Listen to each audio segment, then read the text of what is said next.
హరే కృష్ణ. ఈరోజు మనం వైష్ణవ తిలకం ఎలా పెట్టుకోవాలో చూద్దాము. సో ఫస్ట్ మనం ఈ గోపీచంద్రం తీసుకోవాలి. మన హ్యాండ్లో కొన్ని వాటర్ తీసుకొని ఈ గోపీచంద్రాన్ని హ్యాండ్లో ఇలా రబ్ చేయాలి. కొంచెం థిక్ పేస్ట్ చేసుకోవాలి, చాలా థిక్ కాదు, చాలా వాటరీ ఉండకూడదు. సో ఇలా ఈ గోపీచంద్రాన్ని అంతా ఒక్క దగ్గరికి తీసుకొచ్చుకొని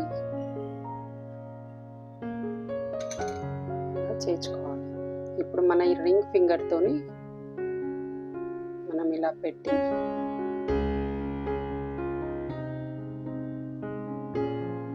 సో ఇలా రింగ్ ఫింగర్తోని రెండు ఐబ్రోస్ మధ్య నుంచి మనం ఇలా పైకి గట్టిగా లాగుతూ తీసుకెళ్ళాలి.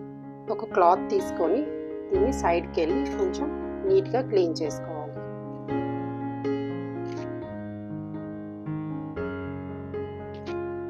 టూ సైడ్స్ బయటకు వెళ్ళి చేయాలి, ప్లస్ ఇప్పుడు మిడిల్కి వెళ్ళి చేయాలి.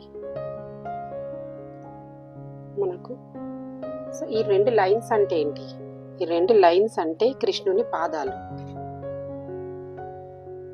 సో ఎప్పుడైతే మనం ఈ రెండు లైన్స్ పెట్టుకుంటామో కృష్ణుని పాదాలు మనము సూచిస్తుంది. సో మన శరీరం అంటే ఒక దేవాలయం, ఆ దేవాలయంలో కృష్ణుడు ఉన్నాడని గుర్తు చేసేదే ఈ వైష్ణవ తిలకం. సో దీని కింద మనం ఇట్లా ఒక లీఫ్ లాగా ప్రెస్ చేసుకుంటూ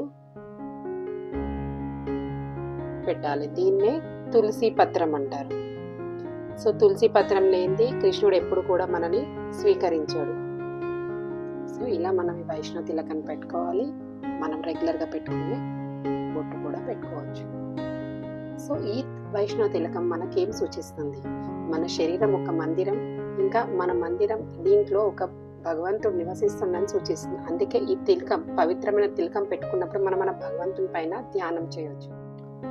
ఈ వైష్ణవ తిలకం అంటే కేవలం ఒక అలంకరణ కాదు, ఇది మనకు గుర్తు తెస్తుంది కి మనం కృష్ణుని భక్తులమని, తన దాసులమని. సో దీనివల్ల మనకు ఆధ్యాత్మిక శక్తి కూడా వస్తుంది. సో కాబట్టి ప్రతిరోజు ఈ తిలకాన్ని వేసుకోండి, ఇంకా జపం చేయండి, మీ జీవితాన్ని దివ్యంగా మార్చుకోండి. హరే కృష్ణ.